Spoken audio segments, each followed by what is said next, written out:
I didn't pay for my daughter-in-law's luxury party, so she slapped me so hard I lost my balance. Pack your bags and get out of my house. My son nodded. I'll drain every cent from your account. Mile. I had been expecting this. I'm glad to have you here. Follow my story until the end and comment the city you're watching from so I can see how far my story has reached. My name is Della, and at 63 years old, I never imagined my own son would stand by while his wife slapped me across the face. There I was, standing in what used to be my living room, my cheeks stinging from Yara's perfectly manicured hand. You selfish old woman, she screamed, her voice echoing off the walls I had painted myself just 2 years ago. $50,000 is nothing to you. You're just being spiteful. I touched my face gently, feeling the heat radiating from where her palm had connected. The silence that followed was deafening. Looked at my son Abram, waiting for him to defend me, to tell his wife that hitting a 63-year-old woman was unacceptable. Instead, he crossed his arms and nodded in agreement. Mom, you're being unreasonable, he said, his voice cold as winter morning. It's Yara's birthday party. She deserves something special. Something special. $50,000 for a birthday party for a woman who had never worked a day in her life, who spent her mornings at the spa and her afternoons shopping with my money that I had earned working double shifts as a nurse for 30 years, saving every penny I could. I said, no, I repeated calmly though my heart was pounding. $50,000 for one party is excessive. Yara's face turned red, her eyes blazing with fury. She stepped closer to me and I could smell her expensive perfume mixed with the scent of her anger. Make your bags and get out of my house, she shrieked, pointing toward the stairs. My house. The house I had bought and paid for. The house where I had raised Abram after his father died. The house where I had sacrificed everything to give my son a good life. Turned to Abram again, hoping to see some flicker of the boy I had raised. The son who used to bring me dandelions and tell me I was the best mom in the world. But that boy was gone. In his place stood a 35-year-old man who looked at me like I was a burden. You heard her, he said, his voice steady and determined. Pack your things. And Mom, he paused, a cruel smile spreading across his face. I'm going to take every cent from your account. You've been living off me long enough. Living off him. The irony was so sharp it could cut glass. For the past 5 years, since he married Yara, I had been paying their mortgage, their car payments, their credit card bills. I had been the one supporting them while Abram bounced from one failed business venture to another. And Yara spent her days planning elaborate parties and shopping trips. But instead of crying or pleading, I smiled. A real genuine smile that seemed to confuse them both. I've been waiting for this day, I said quietly. Yara frowned, her anger momentarily replaced by confusion. What do you mean? I straightened my shoulders, feeling a strength I hadn't felt in years. I mean, I knew this moment would come. I've been preparing for it. Abram stepped forward, his face twisted with irritation. What are you talking about? I looked around the room one more time, taking in the furniture I had bought, the photographs of Abram's childhood that lined the mantelpiece, the life I had built in this house. Then I looked back at my son and his wife. You'll find out soon enough, I said, heading toward the stairs. I'll be out by tomorrow morning. As I climbed the stairs to my bedroom, I could hear them whispering frantically below. Yara's voice was sharp with worry, Abram's deep with concern. They were probably wondering what I meant, what I could possibly have planned. If only they knew. I had been watching them for months, seeing the way they looked at me when they thought I wasn't paying attention. The way Yara rolled her eyes when I spoke. The way Abram sighed whenever I entered a room. I had overheard their conversations about putting me in a nursing home, about how much easier their lives would be without me around. Most importantly, I had heard them discussing my will, assuming they would inherit everything when I died. They had made their plans based on my money, my house, my life's work.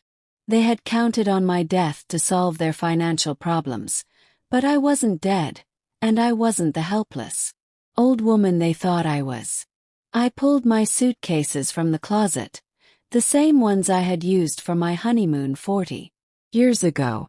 My hands were steady as I began folding my clothes, each piece carefully placed.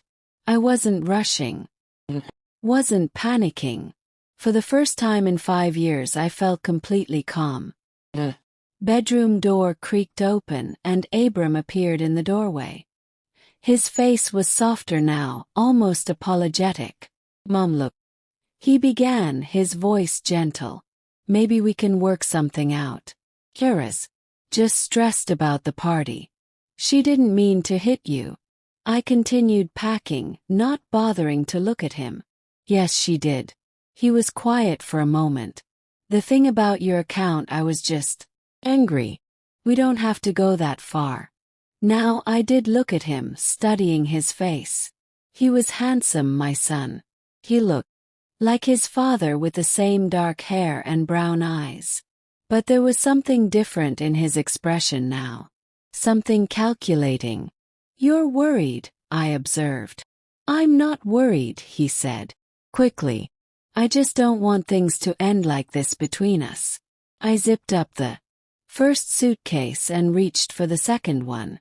"Things ended between us a long time ago. Abram, you just didn't notice." The truth was I had been planning this moment for 6 months.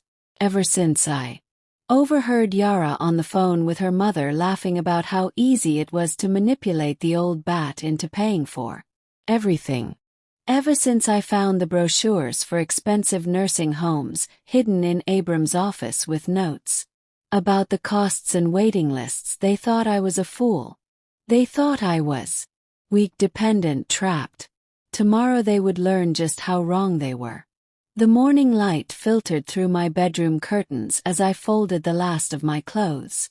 Each piece told a story of the life I had built, the sacrifices I had made. My nursing uniforms worn thin from years of service. The simple dresses I wore to Abram's school events, always rushing straight from work.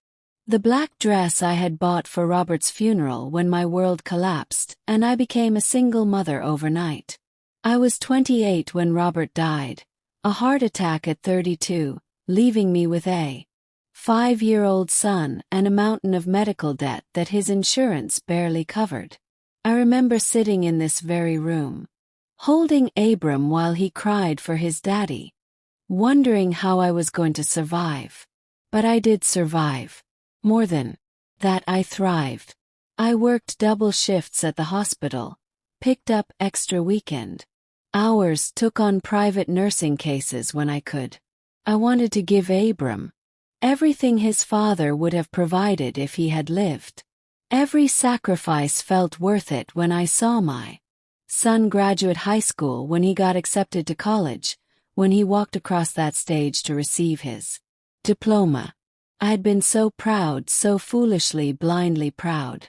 Now as I placed my jewelry box in the suitcase, I remembered the conversation that had opened my eyes. It was 3 months ago, late on a Tuesday evening. I had come home early from a doctor's appointment and heard voices from the kitchen. Yara was on the phone and Abram was making coffee. "The old woman is getting suspicious about the bills," Yara was saying, twirling a strand of her perfectly highlighted hair. "She actually asked me why the grocery bill was $800 last month." Abram chuckled. Just tell her you're buying organic. She'll buy anything if you say it's for her health. I don't know how much longer we can keep this up. Yara continued. She's not as stupid as she looks. Yesterday she asked to see the mortgage statements. My blood had run cold. I stood frozen in the hallway listening to my son and daughter-in-law discuss me like I was a mark in some elaborate con game. We just need to be patient, Abram said. The nursing home I looked at has an opening in 6 months, Sunset Manor. Expensive, but once she's there, we can handle her finances completely. Power of attorney, the works, and if she refuses to go, we'll get a doctor to say she's showing signs of dementia. Dr. Peterson owes me a favor from college. It won't be hard. I had backed away slowly, my heart pounding so loudly, I was sure they would hear it. That night, lying in bed, I made my decision.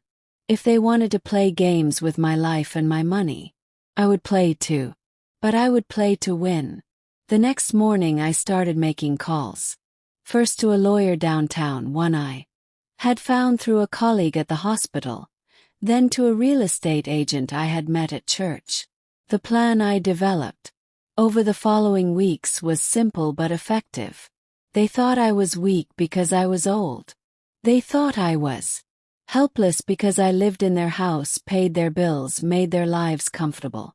What they didn't realize was that comfort had made them lazy, complacent. They had stopped paying attention to the details, like the fact that the house was still in my name only. When Robert died, I had refused to put it in joint ownership with anyone. It was my security, my safety net. Abram had tried to convince me to add his name to the deed several times over the years, but I had always declined, claiming it was too complicated. I thought I was being sentimental. In reality, I was being smart. Over the past 6 months, I had quietly sold the house to a property investment company. The sale wouldn't close for another month, but the contracts were signed. The money was already in an account they couldn't access. When they tried to put me in that nursing home, they would discover they had no home to inherit, no mortgage to worry about, no equity to dish out. The irony was delicious. I had also transferred all my savings to a new bank across town, one where Abram had never been listed as a co-signer. Every penny I had saved over 30 years of nursing was now safely out of their reach. The account they thought they could drain contained exactly $12.37, just enough to buy a cup of coffee and a newspaper. The jewelry box in my hands contained the only valuables I was taking with me: my wedding ring from Robert, a simple gold band that had cost him 2 months' salary, the pearl earrings my mother had given me before she died, a silver locket with Abram's baby picture inside from back when he loved me unconditionally. I lifted the locket, opening it to look at the tiny photograph. He had been such a beautiful baby with chubby cheeks and bright eyes full of wonder. I used to rock him to sleep every night, singing lullabies my own mother had sung to me. He would wrap his little fingers around mine and look up at me like I was the most important person in the world. When had that changed? When had I become the enemy instead of the woman who had given him everything? I think it started when Yara entered his life. She was beautiful, charming, sophisticated in a way I had never been. She came from money, knew how to dress, how to speak, how to make people notice her. And she made it clear from the beginning that I was an embarrassment, a reminder of Abram's humble origins. First, Abram defended me. He would tell Yara to be nice, remind her that I had sacrificed everything for him. But gradually, her influence grew stronger. She complained about my cooking, my clothes, my presence at family gatherings. She made jokes about my old-fashioned ways, rolled her eyes when I shared stories about Abram's childhood. And slowly, Abram began to see me through her eyes. The devoted mother became the interfering old woman. The woman who had worked herself to exhaustion became the burden who lived off their generosity. I closed the locket and placed it carefully in the jewelry box. Tomorrow morning I would walk out of this house for the last time. I would leave behind 35 years of memories, decades of love and sacrifice. But I wouldn't leave empty-handed. I would leave with my dignity intact, my independence restored, and my future in my own hands. For the first time in 5 years I would be free. The morning I left was gray and drizzly, the kind of weather that matches your mood when everything in your life is changing. Loaded my 2 suitcases into my old Honda Civic, the same car I had been driving for 8 years while paying for Abram and Yara's luxury vehicles.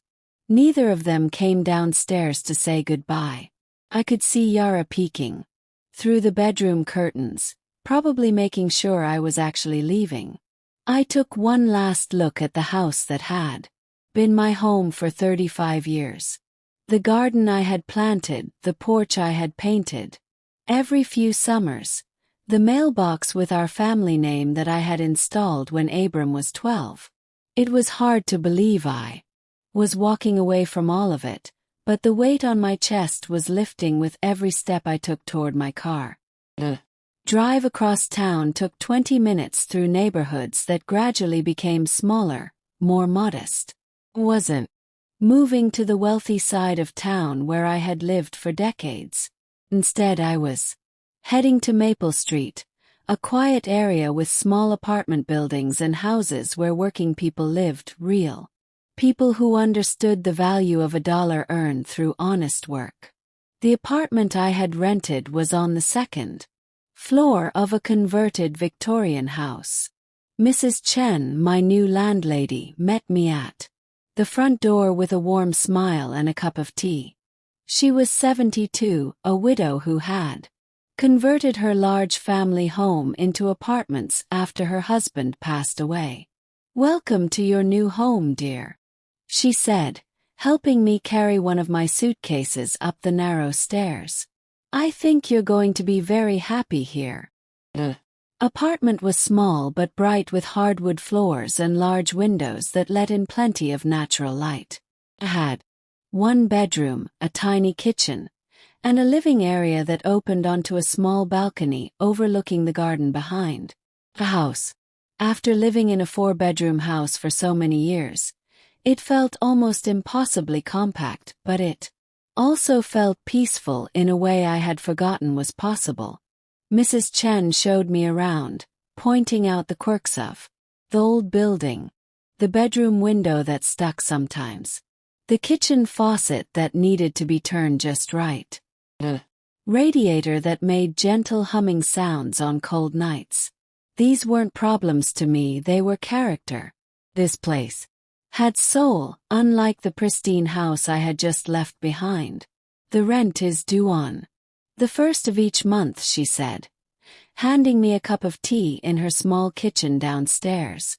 "But don't worry about it this time, dear. You paid 3 months in advance." She was right.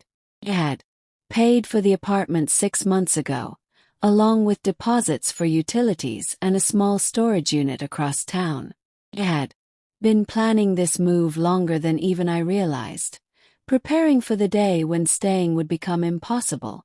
After Mrs. Chen left me to settle in, I sat on the small couch I had bought secondhand and looked around my new space. It was quiet in a way that felt foreign after years of Yara's constant complaining and Abram's loud phone calls about business deals that never materialized. The silence was golden. I was unpacking my clothes when my cell phone rang. Abram's name appeared on the screen, and for a moment I considered not answering, but curiosity won out. "Mom!" His voice sounded strained, worried. "Where are you?" "I'm in my new apartment," I said calmly, hanging a dress in the small closet. New apartment. Mom, you don't need to do this. Come home. We can work things out. I almost laughed. That's not my home anymore, Abram. You made that very clear yesterday. Yara was upset. She didn't mean what she said about the house. Yes, she did. And so did you. I sat down on the bed, looking out the window at the maple tree that gave the street its name.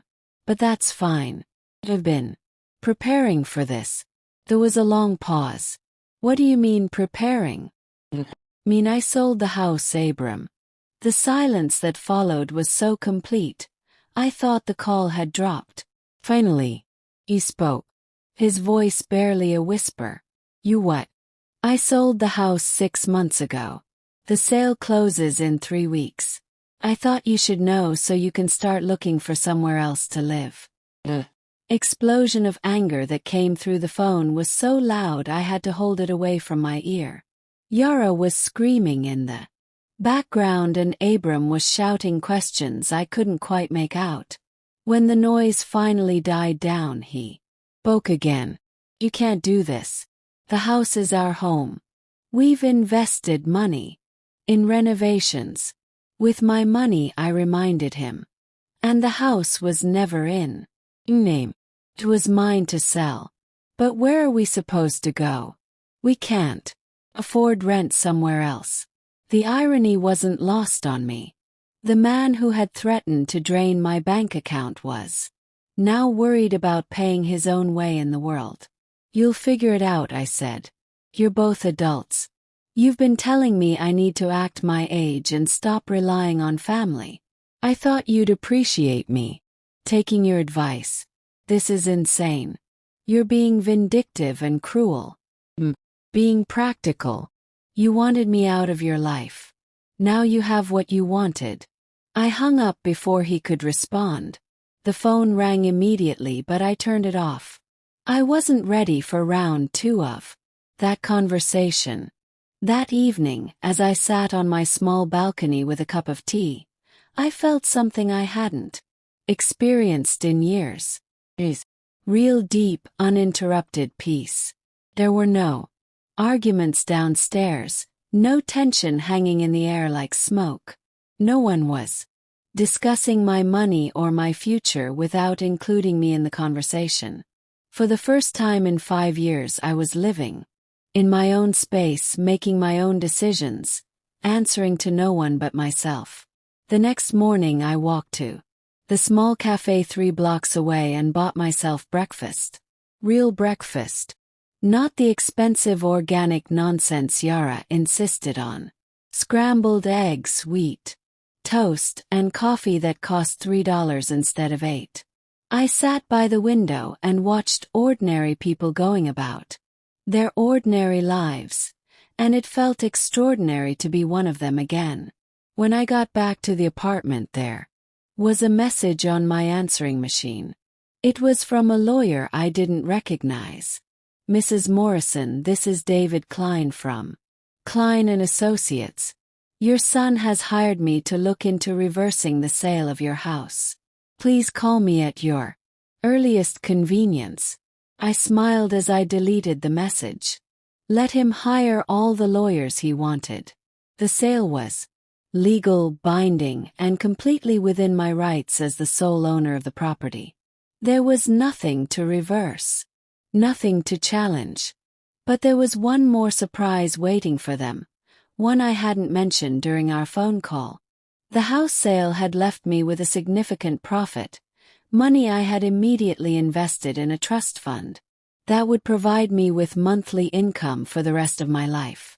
The trustee was a bank in another state, and the terms I had set were very specific.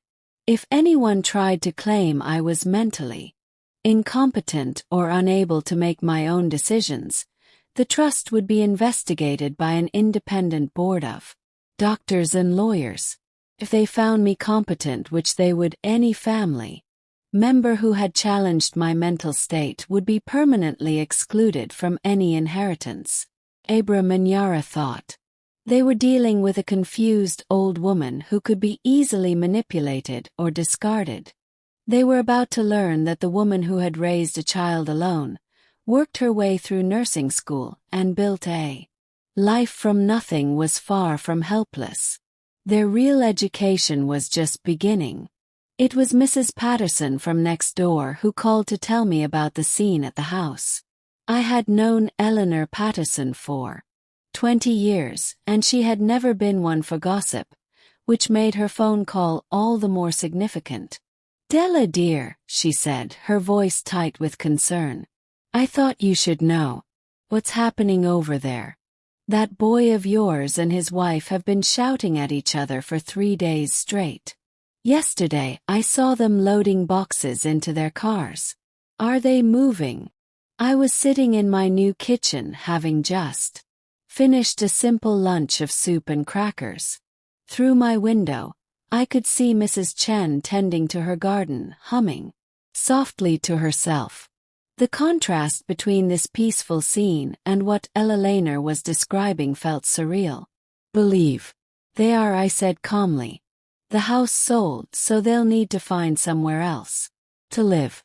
There was a pause. And where will you go?" "I've already moved. Lena. I have a lovely little apartment across town." Another pause. Longer this time. "Well, good for you. That girl was never very nice to you. I used to hear her shouting sometimes when I was working in my garden." After I hung up, I sat quietly for a few minutes, processing this information. Part of me felt a twinge of something that might have been guilt, but it was quickly overwhelmed by a sense of justice. They had made their choices and now they were living with the consequences. The next call came from Yara herself. Had changed my phone number, but apparently she had gotten it from someone at the hospital where I used to work.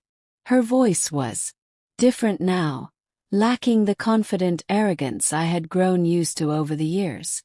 "Della, we need to talk," she said, trying to sound reasonable. "This whole situation has gotten out of hand." "I don't think we have anything to discuss," I replied, continuing to fold the laundry I had just brought up from the basement. "Look, I know I was harsh the other day. I was stressed about the party and I took it out on you. Sorry." The apology sounded rehearsed, like something she had practiced in front of a mirror. But there was something else in her voice, something I had never heard before. Fear.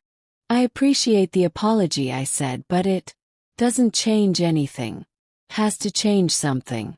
The facade cracked and her real desperation came through. "We can't just lose everything because of one stupid fight." "You didn't lose everything because of one fight. Yara, you lost everything because of 5 years of taking me for granted. That's not fair. I took care of you." I laughed. A sound that surprised even me with its bitterness. "You took care of me. I paid your mortgage, your car payments, your credit cards. I bought your groceries, paid your insurance, covered your medical bills." "Exactly. What did you take care of?" She was quiet for a moment. "We gave you a place to live in my own house. We let you be part of our family by treating me like hired help." The conversation went in circles for another 10 minutes with Yara alternately pleading, threatening, and trying to bargain.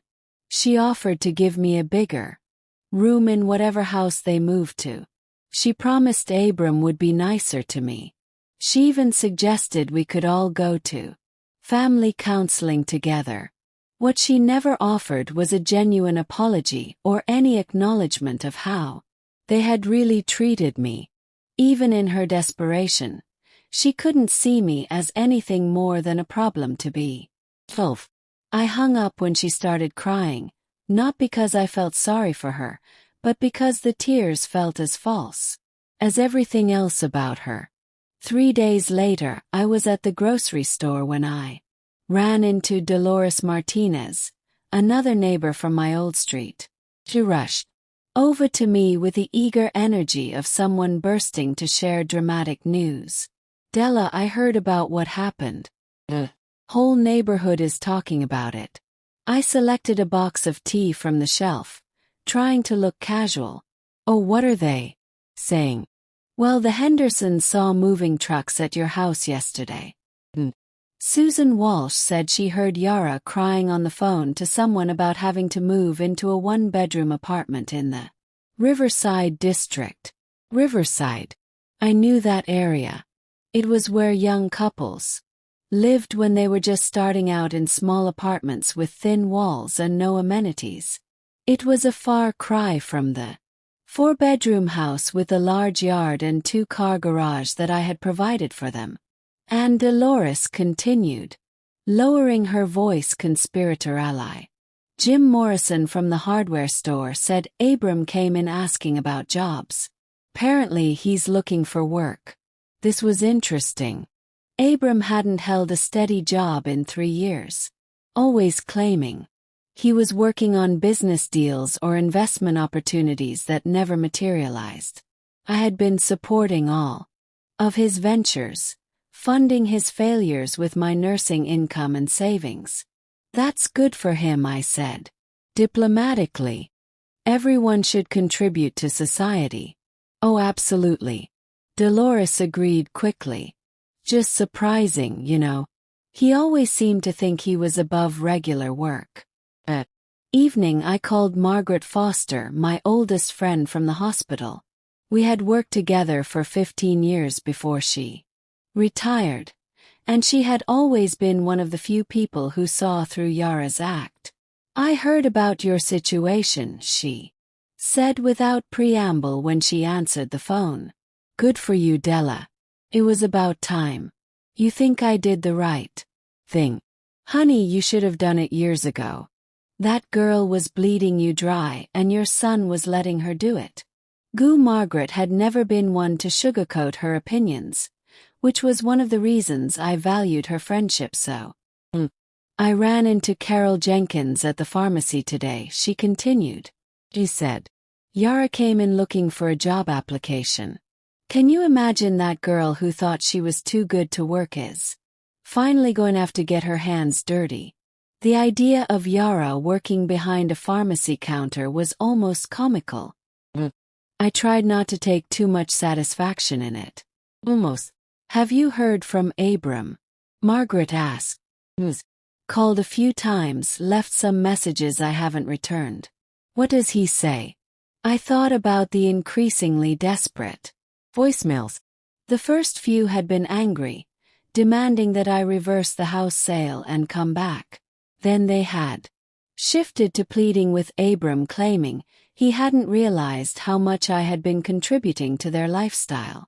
The most recent one, which I had listened to just that morning, was different. Mama, know you're angry and you have every right to be.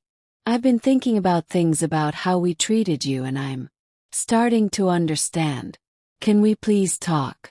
Not about the house or money. Just talk. Miss you. For the first time since this all began, he had sounded like my son instead of like Yara's husband, but I wasn't ready to trust that voice yet. He says he wants to talk, I told Margaret. Claims he misses me. Do you believe him? I watched Mrs. Chen through my kitchen window, watering her tomato plants in the fading evening light. She moved slowly but purposefully, taking care of each plant individually. There was something peaceful about her routine, something honest. I think he misses my bank account, I said finally. Margaret was quiet for a moment. Maybe, but maybe not. Losing everything has a way of clarifying what really matters. As I hung up the phone, I wondered if she was right. Was it possible that Abram was finally seeing clearly, or was this just another manipulation, a more sophisticated version of Yara's tears and empty apologies? Time would tell. But for the first time in years, I had the luxury of time. Time to think, to decide, to choose my own path forward. And that luxury felt more valuable than any house or bank account ever could. 3 months into my new life, I discovered something I had forgotten existed. Oi. Not the complicated conditional happiness that depended on other people's moods or demands, but simple, pure joy in small moments. It started with the watercolor class at the community center. I had always wanted to paint, but there had never been time. Between working double shifts and managing Abram's needs, then later, dealing with Yara's constant crises and demands, artistic pursuits seemed like luxuries I couldn't afford. Now sitting in the bright classroom on Thursday mornings, mixing blues and greens on my palette, I felt like I was rediscovering a part of myself that had been buried for decades. You have a natural eye for color, said Helen the instructor, looking over my shoulder at my attempt to capture the maple tree outside my apartment window. Have you painted before? Only walls, I replied, and she laughed. Helen was 68, a retired art teacher who had started these community classes because she missed working with students. She had silver hair that she wore in a loose bun and paint-stained fingers that moved with the confidence of someone who had spent a lifetime creating. Well, walls are good practice for composition, she said. But this is much more rewarding. She was right. There was something magical about watching colors blend on paper, about creating something beautiful from nothing but pigment and water. My paintings weren't masterpieces, but they were mine in a way that nothing in my life had been for years. The other students in the class became my first real friends in decades. There was Dorothy, a 72-year-old retired librarian who painted flowers with meticulous detail. Frank, a widower in his late 60s who specialized in landscapes and had a dry sense of humor that made everyone laugh. And Maria, a 55-year-old former teacher who had taken early retirement to care for her aging mother and was now rediscovering her own interests.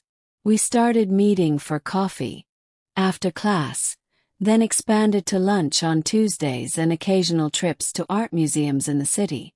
For the first time since Robert died, I felt like I belonged to a community of equals, people who valued me for who I was, rather than what I could provide. It was Maria who suggested the beach trip. There's this little town on the coast, Hayside Heights. It's not fancy, but it's peaceful, perfect for painting seascapes.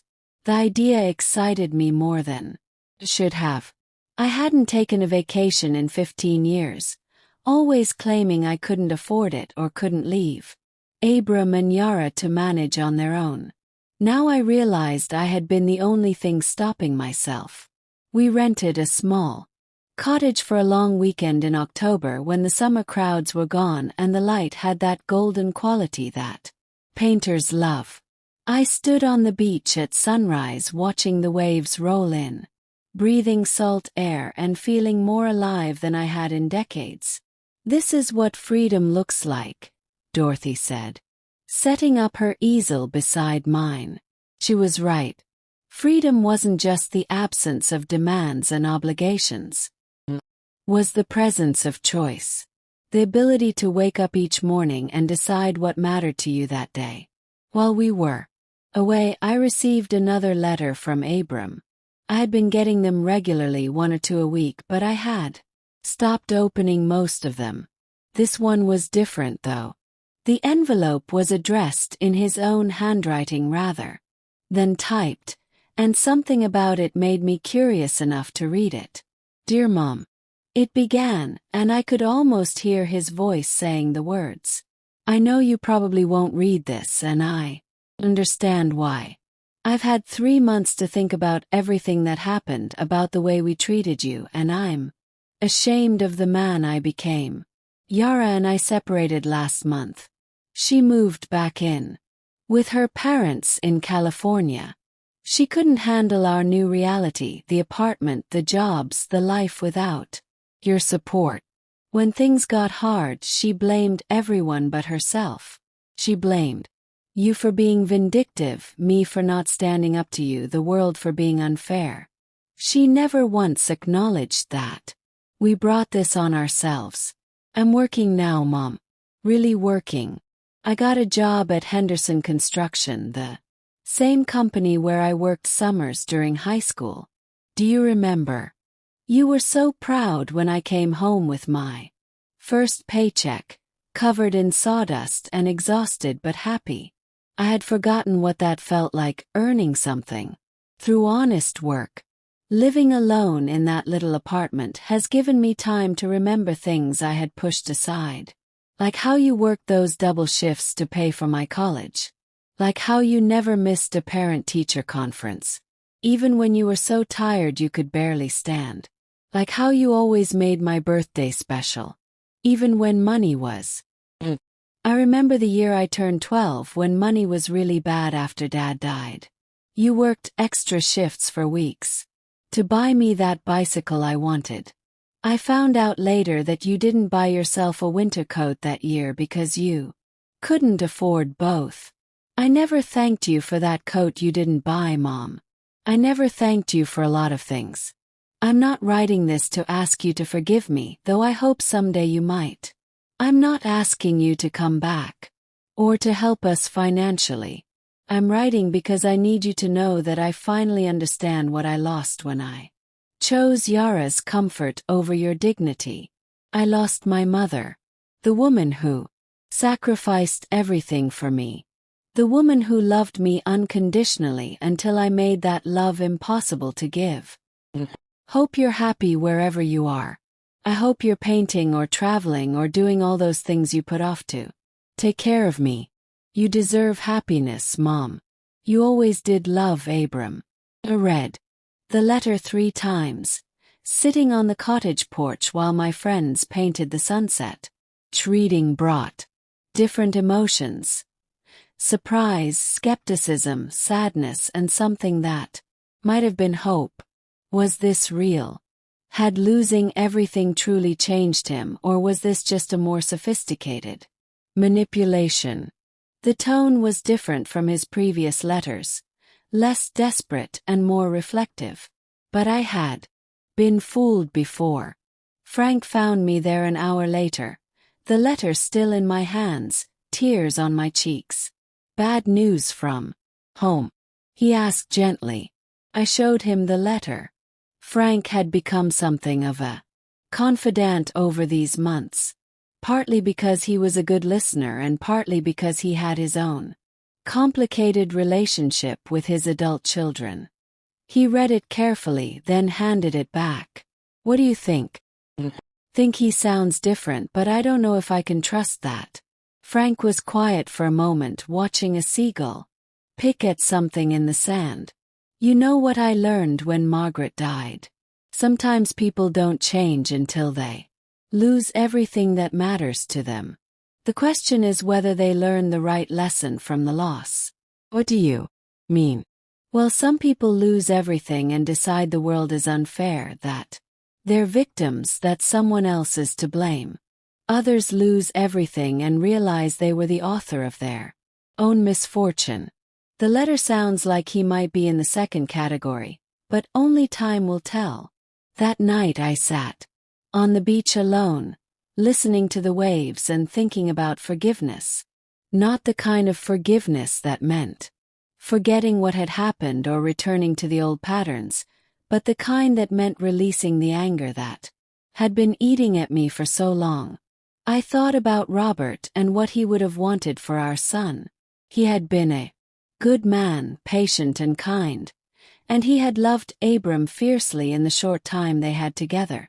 Would he want me to give Abram another chance? But more importantly, what did I want? For the first time in my life, that was the only question that mattered. When I returned from the beach trip, I found myself looking forward to things in a way I hadn't experienced in years. Another letter from Abram. This time with no demands or manipulations, just updates about his job and questions about my life. Dorothy had invited me to Thanksgiving with her family. Maria and I were planning a Christmas trip to see the lights in the city. My small Apartment had become a haven filled with my paintings, books I actually had time to read, and the comfortable silence of a space that truly belonged to me. But in the quiet moments, I still wondered about my son. Was he really changing? Or was this all an elaborate performance? And if he was changing, did that mean I owed him a second chance? The answer, I was beginning to realize, wasn't about what I owed anyone. It was about what I wanted to choose freely and without obligation. For the first time in my life, the choice was entirely mine. 1 year after I walked out of that house, I was standing in front of my easel on a Saturday morning working on a painting of the harbor at sunrise when someone knocked on my door.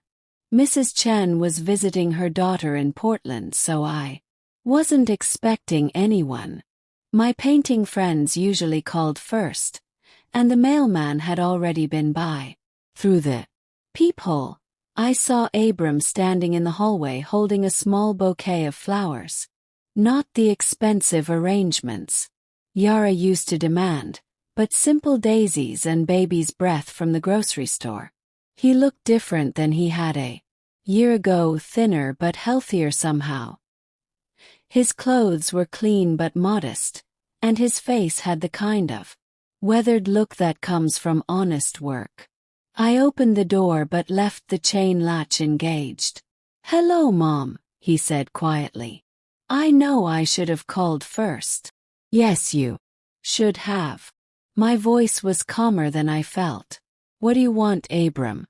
"I wanted to see you, to talk to you, and to give you these." He held up the flowers, not because I'm asking for anything, but because it's Saturday and I used to bring you flowers on Saturdays when I was little. I remembered. He had picked dandelions from the yard, presenting them to me with such pride that I had put them in my best vase and displayed them on the kitchen table like they were roses.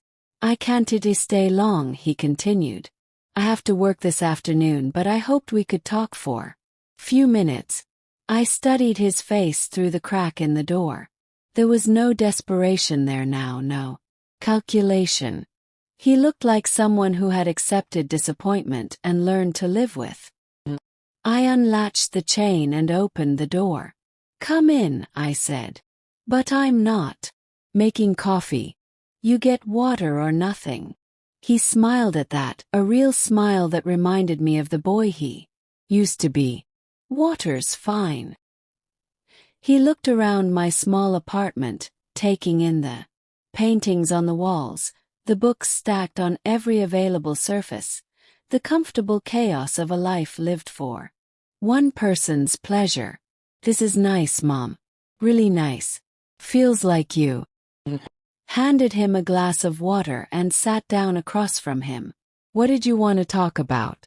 He was quiet for a long moment, rolling the glass between his hands. "I wanted to tell you that I understand now what we did to you, what I let happen. I wanted to apologize. Really apologize. Not because I want something, but because you deserve to hear it. I'm listening." When Yara left, when I was sitting alone in that apartment for the first time in my adult life, I started remembering things, real things, not the story I had told myself, about how generous we were to let you live with us. He shook his head, the arrogance of that. "We let you live in your own house." I didn't say anything. This was his moment to speak, and I wanted to hear what he had to say. "Remembered how you used to wait up for me in high school, no matter how late I came home from work or dates. How you never missed a single one of my baseball games, even when you had worked a double shift and could barely keep your eyes open. How you cried at my college graduation because you were so proud." His voice caught slightly. "I remembered how that changed after I married Yara. How I started seeing you through her eyes as someone who was in the way instead of someone who had given me everything." "Why?" I asked. "Why did you let that happen?"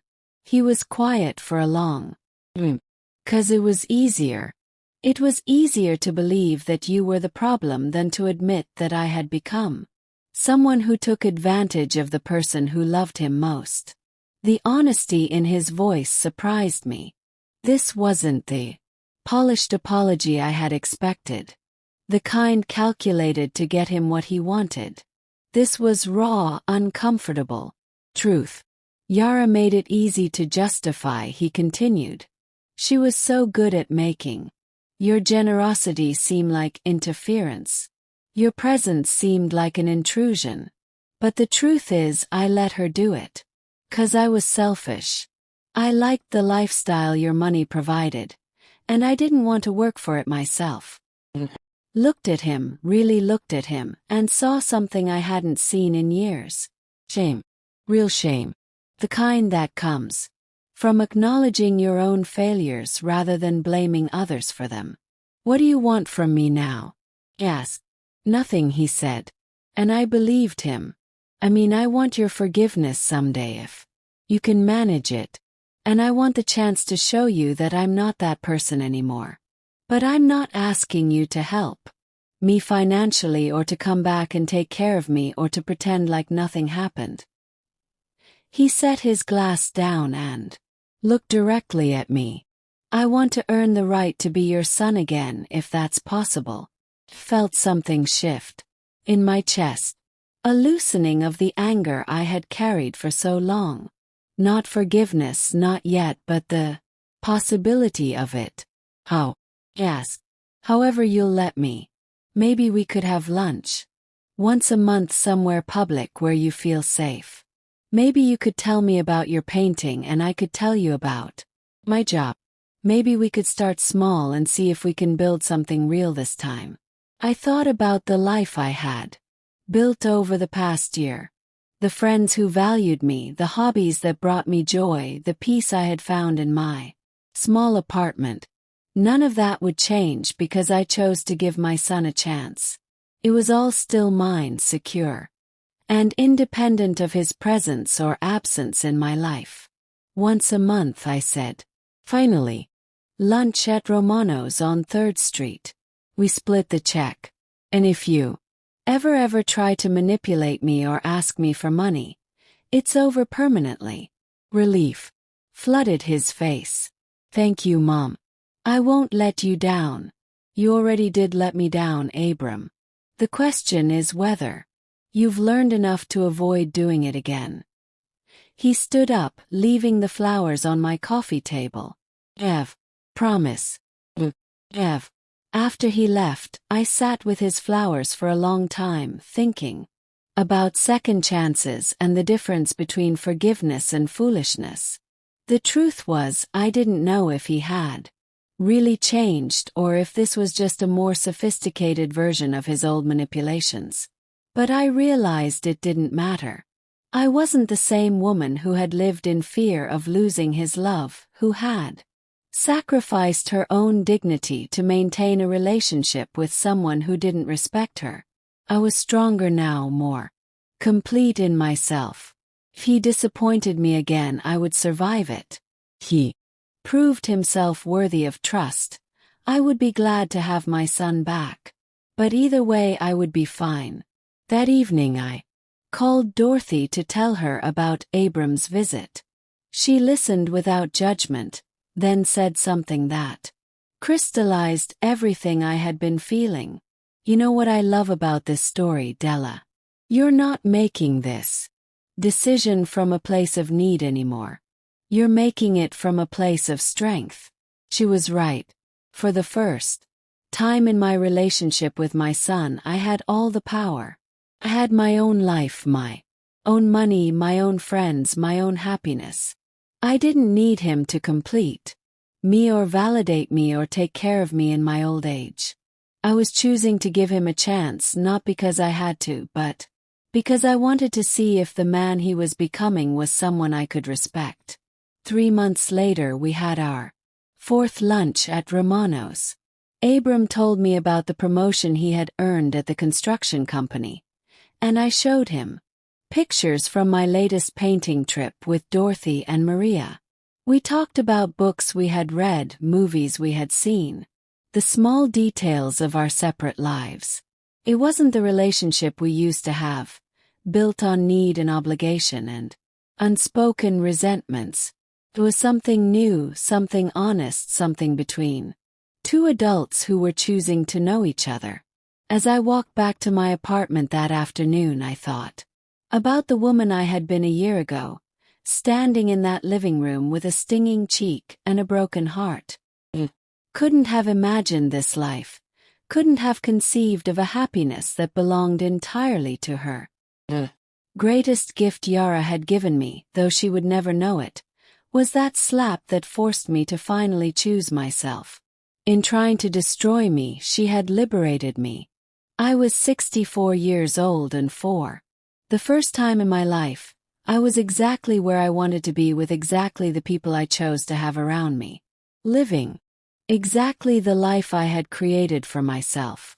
I had never been freer and I had never been happier. The woman who used to count her worth by how much she could give others had learned to value herself by how much joy she could create for herself. And that I realized was the only lesson that had ever really mattered. Now I'm curious about you who listen to my story. What would you do if you were in my place? Have you ever been through something similar? Comment below. And meanwhile, I'm leaving on the final screen 2 other stories that are channel favorites, and they will definitely surprise you. Thank you for watching until here. The story continues in the next chapter in the next linked video. But first, I need you to subscribe to join the family as we are looking forward to hit our first 10,000 subscribers target, and feel free to share your story in the comments. You matter, your voice does too.